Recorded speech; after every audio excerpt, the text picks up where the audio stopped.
Une autre région du pays qui est marquée évidemment par des violences, le Grand Nord. Au-delà de la violence, il y a la pauvreté, l'insécurité.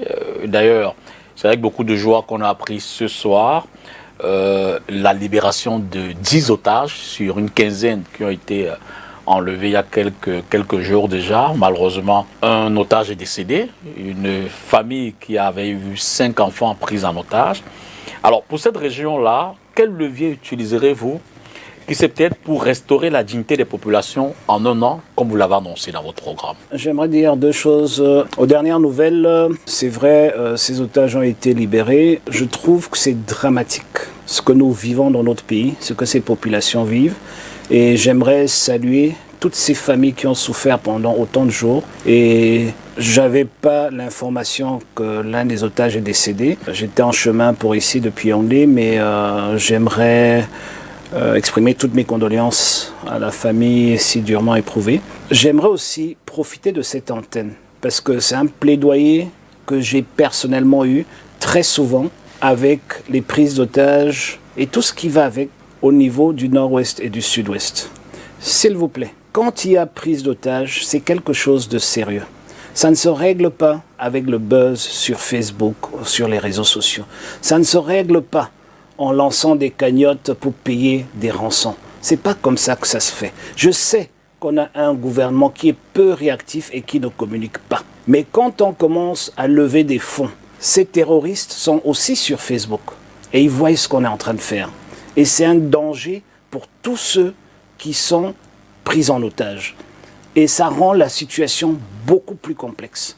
Donc, ayant la présence d'esprit, de penser d'abord à la vie et d'ailleurs au bien-être de ceux qui sont pris en otage avant d'essayer d'utiliser des situations aussi dangereuses et aussi tristes pour essayer de faire le buzz. Vraiment, c'est un plaidoyer que je fais parce que ça m'a pincé le cœur quand j'ai vu. Et j'aimerais le dire, ce n'est pas une accusation parce que je réalise que beaucoup qui l'ont fait de bon cœur, ont voulu aider, mais ça n'aide pas. C'est le contraire parce que, n'oubliez pas, ces terroristes sont aussi sur Facebook et ils voient exactement ce qui est en train d'être fait et ce qui est en train d'être dit. Donc c'est très dangereux.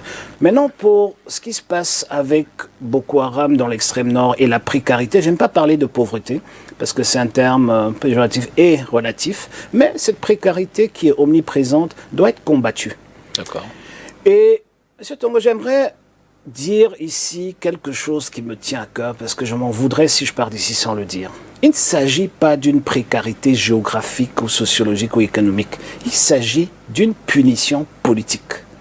Les populations du Grand Nord, et je pèse mes mots, sont punies depuis 1984 pour un coup d'État qu'ils n'ont pas organisé. Voilà ce qui se passe. Parce que personne d'autre ne peut m'expliquer que pendant 2 décennies, une route ne passe pas, une route principale, la nationale numéro 1, et on n'arrive pas à trouver les moyens pour la refaire. Pendant ce temps, le village du ministre des Travaux publics est relié au reste des communes alentours avec une autoroute. Pendant ce temps, on construit tout et rien. Alors qu'il faut... C'est une seule route, M. Tongo, qu'on demande. Une seule. 2 décennies.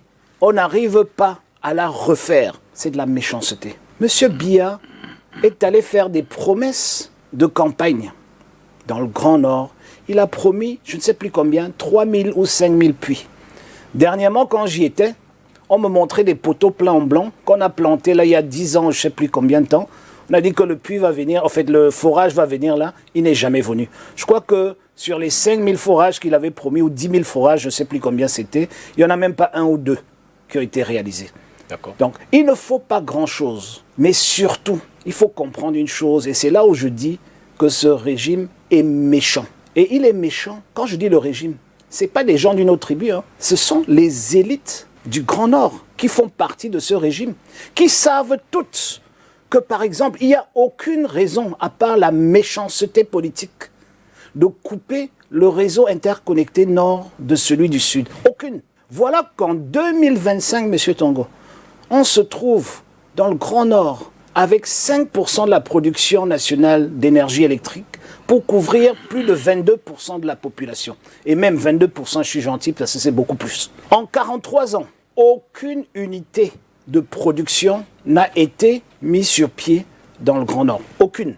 On va me dire qu'on a fait l'école normale supérieure, on n'a pris que les élèves de l'extrême nord. Je dis, ben c'est bien, mais ce ne sont pas des unités de production. Ce que les gens veulent, ce sont des usines, c'est de transformer l'huile, c'est de transformer tout ce qu'ils produisent là-bas. C'est ça qu'on veut, c'est de donner des emplois. Aujourd'hui, vous allez dans les villages, les grands bassins de production de coton, comme à Ngong, comme à Lagdo, comme à Tcheboa, tout le monde porte de la friperie, alors que c'est eux qui produisent le coton du monde entier.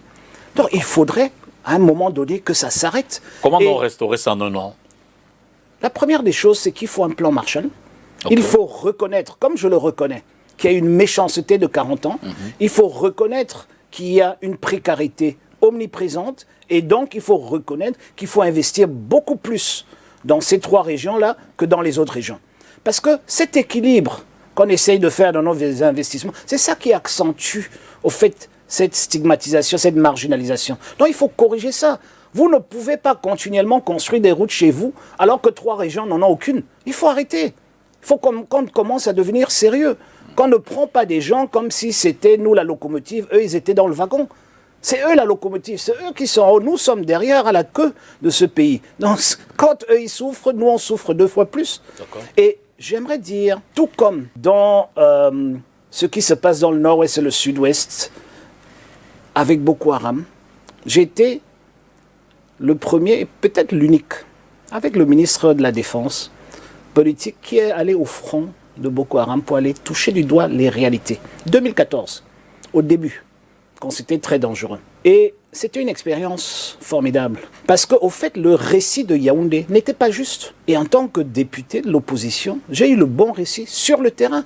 Mais j'ai compris une chose, que j'ai aussi compris quand je suis allé toucher du doigt les réalités dans les villages au nord-ouest et au sud-ouest, c'est que aucun de ces combattants n'est entré en brousse en démissionnant de STV, en démissionnant de son travail, ou en vendant sa boutique, ou son kiosque, non, ou son petit garage.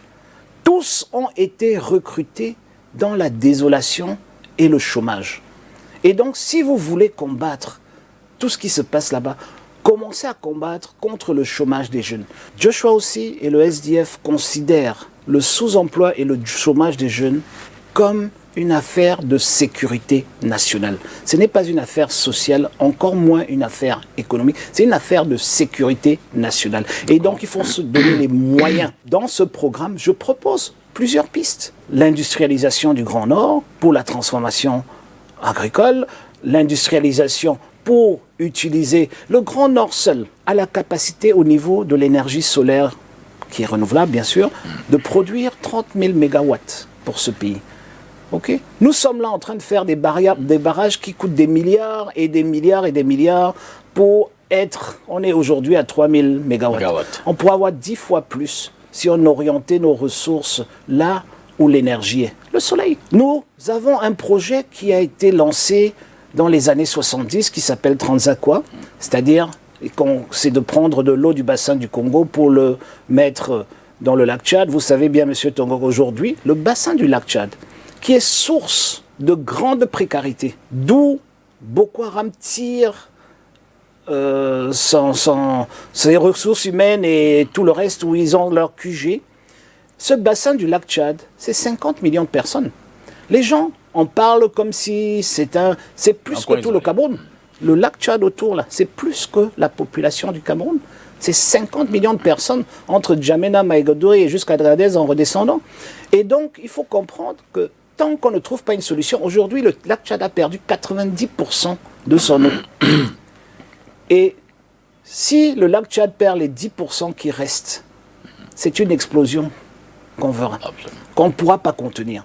Donc il faut, et les gens, les experts ont vu ça venir depuis les années 70, et ils nous ont, des Italiens, des ingénieurs italiens, nous ont dit que la seule façon de résoudre ce problème, c'est de remplir le lac Tchad avec de l'eau. Qu'on aille chercher l'eau dans le bassin du Congo et le fleuve Congo et l'Ubangi et tout le reste, et qu'on vienne remplir le lac Tchad.